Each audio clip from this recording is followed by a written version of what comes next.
A black CEO was set up on live TV, but his response was so brutal, even the audience turned on the host.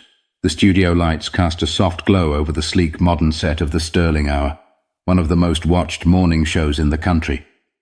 The kind of program that suburban households had running in the background while sipping coffee and scrolling through their phones. At the center of it all sat Valerie Sterling, a polished, sharp-featured host with the kind of charisma that made her both respected and feared in the industry. She had built her reputation on tough interviews, disarming politicians, grilling Hollywood elites, and throwing curveballs at CEOs who thought they were walking into a friendly chat. Today, her guest was Nathaniel Cain, founder and CEO of Sentient Dynamics, a tech giant at the forefront of AI research. He wasn't just successful, he was the face of a new era, a man whose company had reshaped industries and disrupted the status quo. His innovations were being used in hospitals, law enforcement, financial markets, everywhere. But none of that was what made today's interview a topic of speculation. No, what had the audience waiting with quiet anticipation was something much more unspoken. Nathaniel Cain was a black man in a space historically dominated by white faces. And that, more than anything, made him a target for subtle but calculated scrutiny. He sat calmly in his chair, wearing a crisp navy blue suit, his expression unreadable as the countdown to live broadcast began. There was no sign of nerves, no anxious twitch of the hands. This wasn't his first time on national television, and it certainly wasn't his first time dealing with people like Valerie. Across from him, Valerie crossed her legs and offered her signature smile, polite, warm on the surface, but with an edge so fine you'd only notice it if you were really paying attention. The camera's red light blinked on. She turned to the audience, her voice smooth and practiced. "Good morning, everyone. Today we have a fascinating conversation ahead. Our guest is a man who has built one of the most influential companies of our time, shaping the way we interact with artificial intelligence. But with power comes responsibility and controversy." She pivoted, locking eyes with Nathaniel. "Mr. Cain, thank you for being here." Nathaniel gave a slight nod. "Appreciate the invitation." Valerie's smile widened just enough to show teeth. "Well, let's get right into it. You've had an impressive rise, one that many have called unprecedented. A lot of people look at your success and wonder, is this a testament to merit, or to a system trying to correct past injustices? The words were laced with something deeper. A challenge, a bait, a question designed not to be answered, but to provoke. Nathaniel exhaled slowly through his nose, already recognizing the game she was about to play. But what Valerie didn't know was that he had already won before she even started. But the audience, they weren't ready for what was about to happen next. Nathaniel kept his expression neutral, but inside he was already calculating. He'd been in boardrooms where the stakes were higher than this. He'd sat across from investors who barely concealed their skepticism, men who would glance at his skin before they glanced at his credentials. Valerie Sterling. She was just another test. The silence stretched for a second too long, just enough for the audience to feel it. Then he finally spoke. "That's an interesting way to phrase it," Nathaniel said, his tone smooth, controlled. "Are you asking if I earned my success, or if it was handed to me?" Valerie gave a short, practiced laugh, the kind designed to make a guest feel silly for even suggesting such a thing. "Oh, not at all, Nathaniel. I'm simply saying that we live in a time where companies are prioritizing diversity initiatives. And of course that's a good thing. But some people, our viewers included, might wonder if programs like these tilt the playing field in a way that, let's say, benefits some more than others." A low murmur rippled through the audience. The tension in the room was subtle but growing. The kind of moment where viewers at home would lean in just a little closer. Nathaniel's jaw didn't tighten. His shoulders didn't stiffen. He didn't give her the satisfaction. Instead, he tilted his head slightly, like he was considering something. "Let's break that down," he said, his voice even. "You're suggesting that companies making an effort to include historically excluded talent somehow erases merit. But if that were true, why is it that when I walk into a room full of CEOs, I'm still the only one who looks like me?" The words landed heavy, and for the first time, Valerie's composure wavered. "Well, it's a complicated issue. she started, but Nathaniel wasn't finished. Is it? He asked, his voice still measured. Because it sounds pretty simple to me. What's actually happening is that, for the first time, people who were always qualified are finally getting their shot. But when someone like me rises to the top, people don't ask how many hours I worked, how many sacrifices I made, how many nights I spent building something from the ground up. Instead, they ask, did the system give you a handout? A single clap echoed from somewhere in the audience before it was quickly stifled. Valerie straightened in her seat, regaining her footing. I think what people are wondering... No, Nathaniel cut in smoothly. I think what you're wondering is if I deserve to be here.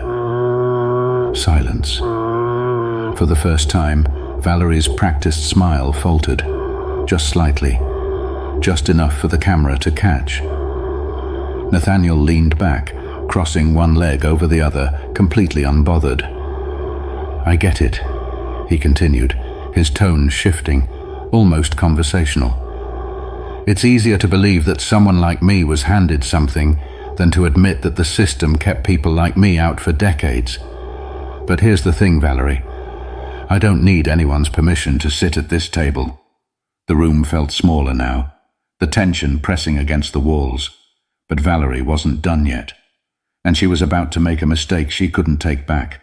Valerie's smile returned, but it was tighter now, stretched a little too thin.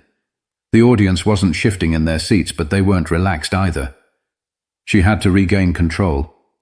This was her show. She let out a soft chuckle, shaking her head slightly as if the whole exchange had been some friendly intellectual debate, rather than a moment that had millions of viewers locked in. Nathaniel, she said, her voice adopting that patronizing tone used by people who think they're being subtle. I think you're misunderstanding me. No one is questioning your intelligence or your talent. You've built something incredible. But in this country, we do have to acknowledge that certain initiatives, such as diversity hiring, have changed the way businesses operate, and many believe that while the intention is good, it sometimes results in less qualified individuals being elevated over those who may have been better suited for the role. Do you see how that could be a concern? There it was. She wasn't hiding it anymore. Nathaniel exhaled quietly, not out of frustration, but with the kind of patience you develop after years of hearing the same thing over and over again, from people who truly believed they were saying something original. I see exactly what you're saying, he replied, nodding once. But let me ask you this. When was the last time someone sat across from a white CEO and asked if they really deserved their position? When was the last time a Fortune 500 company hired an average white man and someone turned around and said, well, maybe he didn't earn it. Maybe he's just here because of the system helping people like him. Valerie opened her mouth, but Nathaniel wasn't done. Because if we're going to talk about unearned opportunities, let's be honest about where that conversation really belongs. For decades, centuries even, companies have been run by men who all look the same. And no one ever questioned whether they deserved to be there. No one ever said, hey, maybe that CEO got a head start because his father was in the same industry. Or maybe that executive was promoted because he went to the right country club instead of working harder than everyone else. The audience was completely silent now. Nathaniel tilted his head slightly, as if studying her. Why is it that when someone like me succeeds, we suddenly want to have this conversation about merit? Valerie swallowed. She could feel the shift happening, not just in the room but on the screens across the country. But she wasn't going down without a fight. She forced a small chuckle, attempting to regain her footing. I think we're getting a little off track here. Are we? Nathaniel asked, his voice still even. Because it seems to me that we're finally on the right track. The tension had evolved into something else now, something sharper. And then Valerie made the mistake. Well, she said, her tone cooling just slightly. I think some people might argue that in industries like yours, Nathaniel, companies do lower the bar to meet certain expectations. The room reacted before Nathaniel even did. There was a shift in the air, a collective inhale. The kind of moment where people realized a line had been crossed. Nathaniel didn't blink, didn't flinch.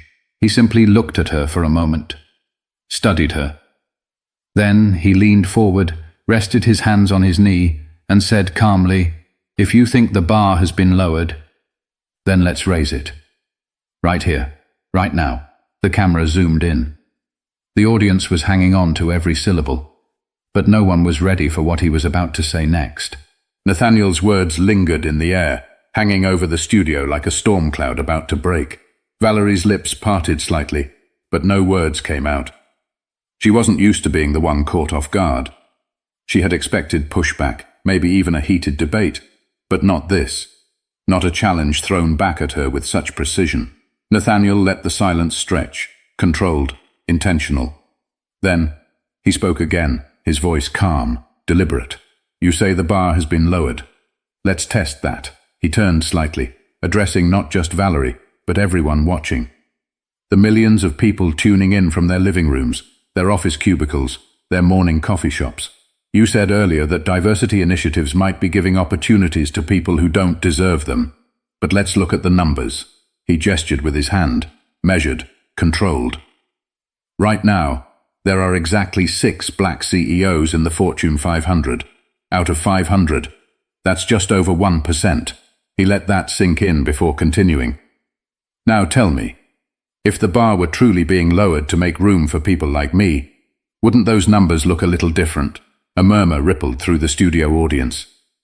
Valerie's fingers twitched slightly on the stack of cue cards in front of her, but she didn't interrupt. Nathaniel leaned back slightly, voice steady. You know what I had to do to get here, Valerie. I had to build a company from nothing. I had to pitch investors who assumed I was the assistant when I walked into the room. I had to outperform my competition 10 times over, because I knew that if I failed, I wouldn't just be seen as Nathaniel Cain failing. I'd be seen as proof that people like me don't belong in this space. He paused. The weight of his words settled deep. Meanwhile, he continued, there are executives sitting at the top of billion-dollar corporations right now who got their positions because their father made a few phone calls, and nobody questions whether they belong. The audience was nodding now, shifting in their seats. People weren't just listening, they were absorbing. Valerie tried to regain control. She shifted slightly, straightening the papers in front of her. Nathaniel, I think you're making some broad generalizations.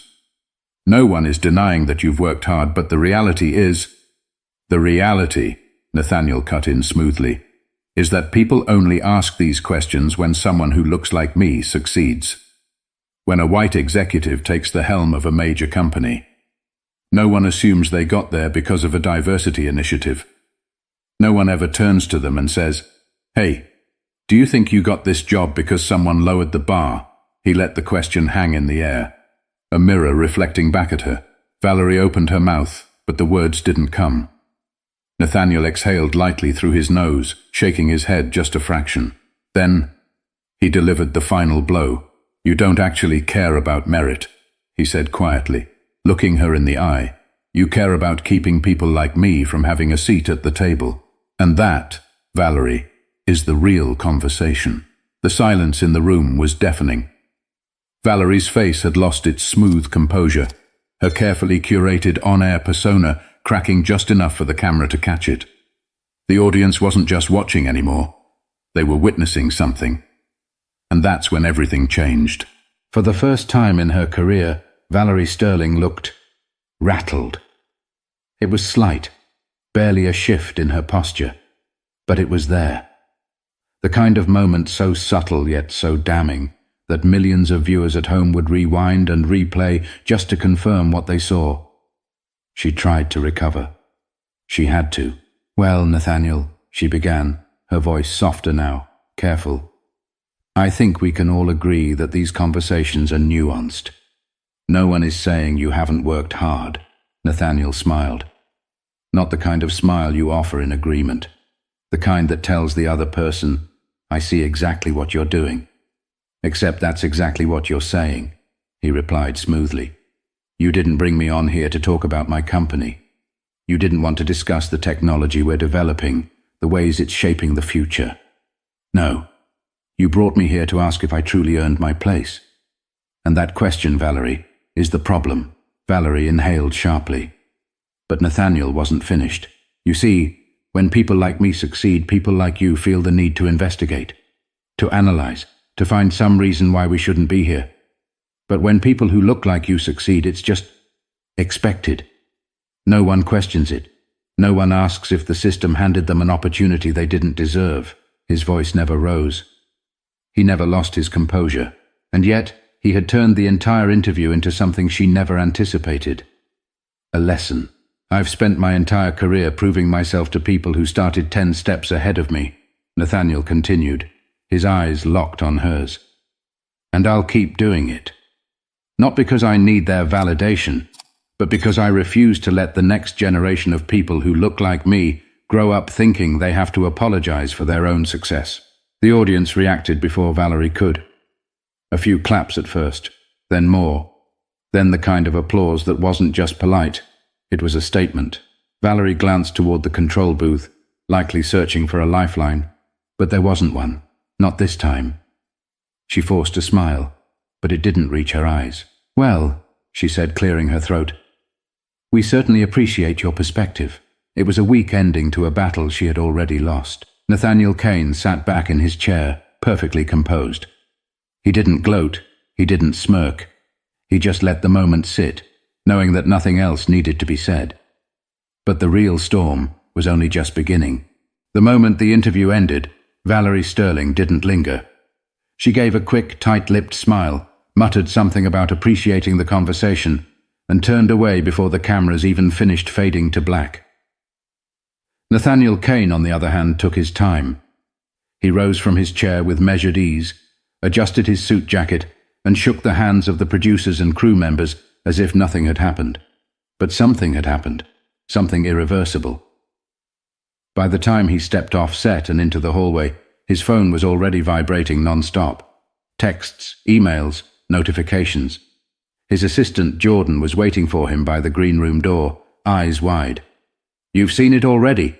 Nathaniel asked, barely amused. Jordan turned his screen around. "It's everywhere." And it was. Clips of the exchange were flooding social media at a speed no PR team could control. The hashtag Nathaniel Cain was already trending, followed closely by #Sterling, exposed and #lower the bar. The phrase he had flipped back on Valerie now being used as a rallying cry. Memes were popping up by the second. One side of the internet was celebrating, calling it one of the most satisfying takedowns in television history. The other side, scrambling, damage control, twisting narratives. Nathaniel scrolled through his phone as they walked, catching glimpses of the chaos unfolding. A viral tweet. Valerie Sterling just learned in real time that some men come prepared for the ambush. Absolute masterclass by Nathaniel Cain. A clip circulating on YouTube. This is what happens when you challenge a man who built his empire from the ground up. Watch until the end. She had nothing left. Then, of course, the counterattacks. A headline from a certain network. Did Nathaniel Cain bully a female host on live TV? A debate or a public shaming? Nathaniel exhaled through his nose. The spin was predictable. He had been in this game long enough to know that when people lost an argument, they tried to rewrite it. Jordan shook his head, still scrolling. Sterling's team is in full damage control mode. They're saying she was just asking the tough questions and that you overreacted. Nathaniel gave a low chuckle, tucking his phone into his pocket. Of course they are. But the world had already made up its mind. That night, the Sterling Hour's official YouTube channel uploaded the full interview, not an edited version, not the carefully clipped, PR-approved highlights.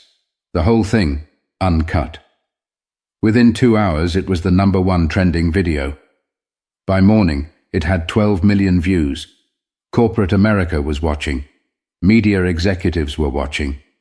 Valerie's sponsors? Definitely watching. And for the first time, she was the one under scrutiny. It wasn't just about a bad interview anymore. It was about a long-standing pattern being dragged into the light. Meanwhile, Nathaniel's inbox was filling with something else entirely. Opportunities, speaking requests, interviews, a feature in a major business magazine. People weren't just praising his performance, they wanted to hear more. And deep down, he knew, This wasn't just a viral moment. This was the beginning of something much bigger. The moment the interview ended, Valerie Sterling didn't linger.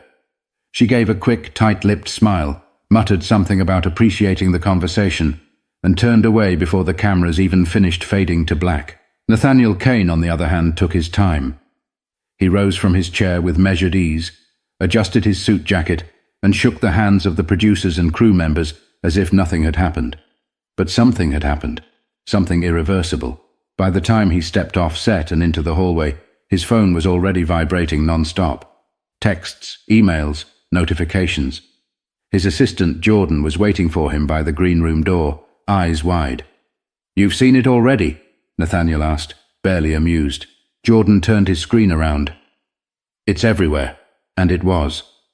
Clips of the exchange were flooding social media at a speed no PR team could control.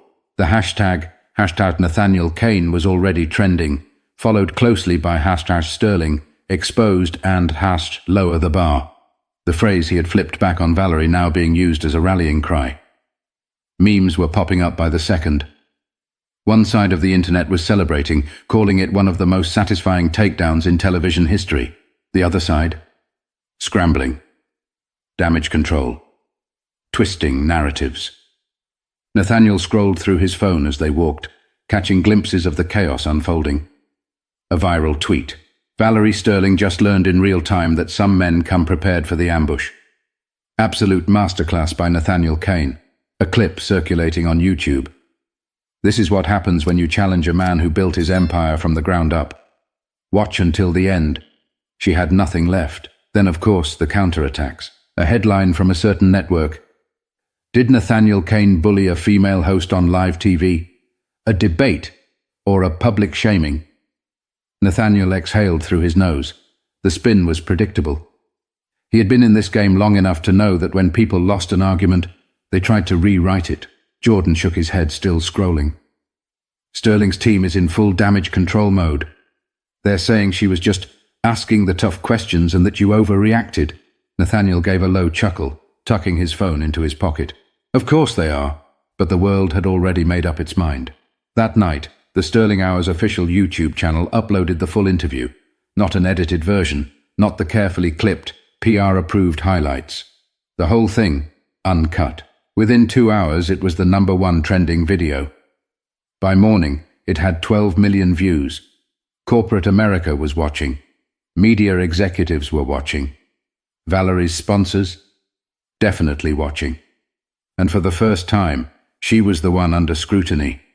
It wasn't just about a bad interview anymore. It was about a long-standing pattern being dragged into the light. Meanwhile, Nathaniel's inbox was filling with something else entirely. Opportunities. Speaking requests. Interviews.